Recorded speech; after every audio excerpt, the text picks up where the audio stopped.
Greetings, my friends. It's Friday morning. I just wanted to come. I haven't been able to do a video update in a little while. Of course, we slowed down a little bit over July, but now that things are ramping up and we're getting ready to open our school next week and campus ministry will be returning in September, it's time to start our little weekly updates. Just wanted to give you a reminder. We've had a number of Friday night events at St. Thomas. We did 3 Friday nights in a row of concerts, because that's an easy way to get together and yet completely social distance. Nothing more sanitary than music. You can sit wherever you would like. So we're going to conclude that little concert series with a Friday night Mass. So tonight at 7 p.m., the Vigil of the Assumption, which isn't a holy day this year. By the way, we're dispensed from our Sunday obligations for a few more months to come anyways, due to the COVID pandemic.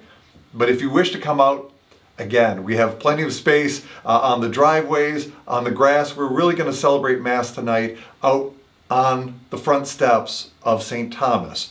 And I know for some folks that you haven't maybe returned to Mass yet, I hope this is an opportunity for you to feel that you can come and gather outdoors and gather very safely and really see the care and the precautions that have been taken. And hopefully this is an opportunity to start moving back towards more regular participation in the weekend liturgies. So we hope to see folks tonight, again, 7 o'clock, the Vigil of the Assumption Mass out on the front steps of St. Thomas. And of course, we have a bit of a new schedule as is. You know that we did a sort of temporary schedule for June and July in terms of our Masses and our confession times, given that we were just starting to reopen our doors and we knew our need to live stream more frequently. We had Masses every day at 9 a.m. It was a very easy schedule. However, it doesn't accommodate all of our campus ministry needs as we move into the fall and things as that. So we're getting back into our more normal schedule. So please do pay attention to the bulletin. Please do pay attention to the emails we send. And of course, if you want to check the parish website if there's any confusion, we just sent out a news mailer. You know, we've been trying to every month mail out to everybody we have in our database, depending on the accuracy of our database, to make sure that we send out a newsletter to keep people informed, knowing that not everybody goes online. Not everybody's connected to our Facebook and social media platforms. So be looking for it. It should be arriving this week or in the days to come. And that will give you our new fall schedule. And so a few things are returning. Our St. John's weekday schedule is returning with 5:30 Masses on Monday and Wednesday, the Friday 12:15 Mass, which is popular, and that is actually going to be live streamed, as well as the 8 a.m. Mass on Sunday at St. John's. That is going to be a live stream Mass, and all the weekend Masses will remain as usual. At St. Thomas, we're going to bring back our 6:30 a.m. Mass, Monday, Wednesday, Friday, leaving Tuesdays, Thursdays, and Saturdays for our 9 a.m., and those will also be live streamed. So we're trying to sort of meet the needs of the community, which still is not ready to come back for various reasons, so they can still join us via live stream and yet accommodate those who need Mass before they go to work. And so, again, new schedules coming. Pay attention to the newsletter we're going to send, or again, check the bulletin, check online for some of those details. We're trying to prepare for the opening of our elementary school this coming week, and again, the return to campus ministry as MSU is planning on resuming classes September 2nd. So again, there will be changes coming with that. So thank you for your patience as we've been evolving, as we've been working with the conditions that are going on around us, and at the same time trying to provide for your needs, and also try to provide for some of those needs for the community that is joining us via live stream.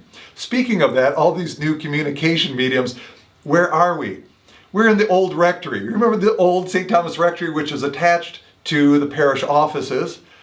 Obviously, as we've vacated rooms in the old rectory, we've turned some of these rooms into a recording studio. So you see a light gizmo behind me, and some of the fireside chats that we record, some of our other interviews, we're starting to film upstairs in the old rectory. And it's kind of nice to say as pastor that, yeah, we have a film studio.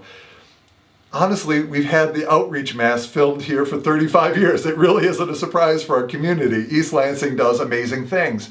But this is one of those little technological improvements. We're trying to communicate, and over-communicate to, again, meet you where you are in these strange and interesting times. So you'll see a number of our productions will be coming probably from this room as we try to, again, do more interviews, get to know our staff, get to know programs and events, and we're going to try to provide some of those communications via live interview, or at least recorded interview, and some of those things will be coming out of here. So we're grateful for this investment in new technologies. I'd like to also thank our Education Foundation.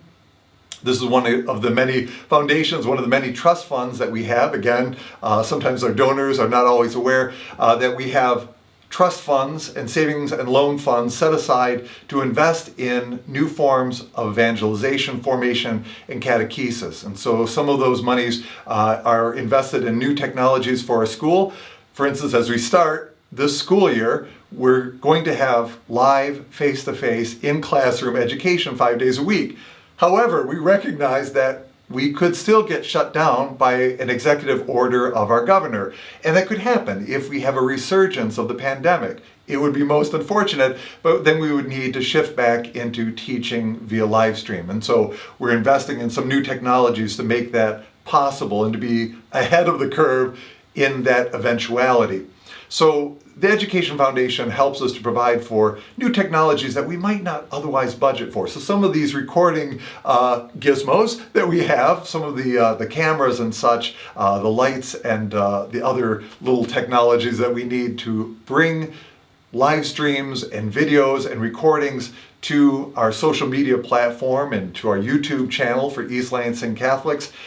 Some of those are made available by those monies. So again, thank you to our donors, thank you to our board members, and for all those who have really made that opportunity, those investments possible. Because usually as the year goes through, we find new needs, and we're wonderful, how wonderful it is to be able to have an investment pool that helps us to sort of roll with the changing times as they evolve. So anyways, shout out to the Education Foundation and all of our many generous donors for that. Thank you so very much. So again, this has been a strange time, and especially as a priest, these are things that I never got trained for in seminary. How do you stand in front of a camera, take care of live Q&As? Father Matthew actually had a TV program in one of his former positions in Louisiana.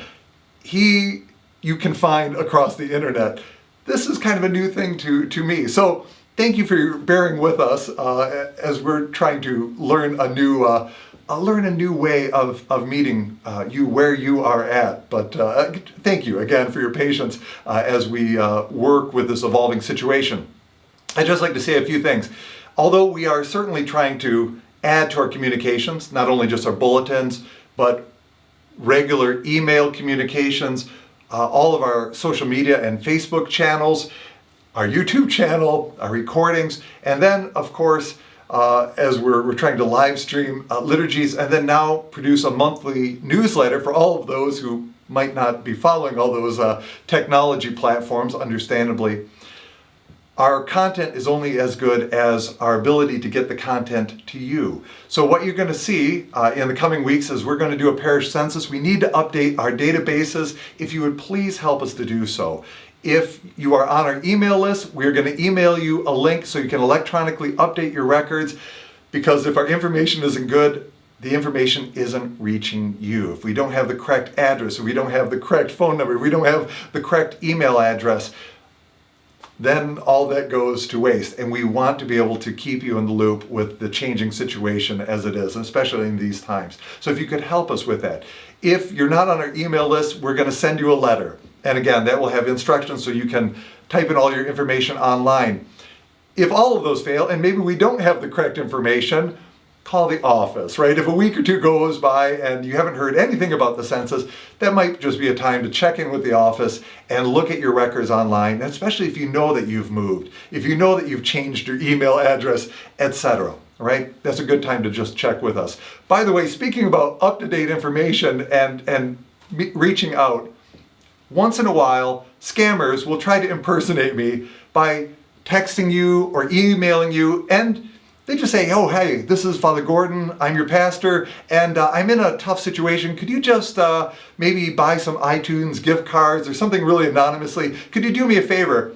Those are scams, right? If you're ever in doubt, call and check. But I don't text you for those things. Thank you for all those who give online. Thank you for your generosity. Thank you for your support in these economically challenged times. But that is not one of the ways I'm going to reach out to you. So just keep in mind, and if you suspect it's a scam, it probably is, but feel free to call and check if you need. Again, thank you for your generosity. Thank you for sticking with us, helping us all to come together as a family in Christ to keep the mission alive and to even extend the mission in new ways that we have not done before. Thank you for doing so. God bless you, and maybe even see you tonight for the Vigil Mass of the Assumption. God bless you.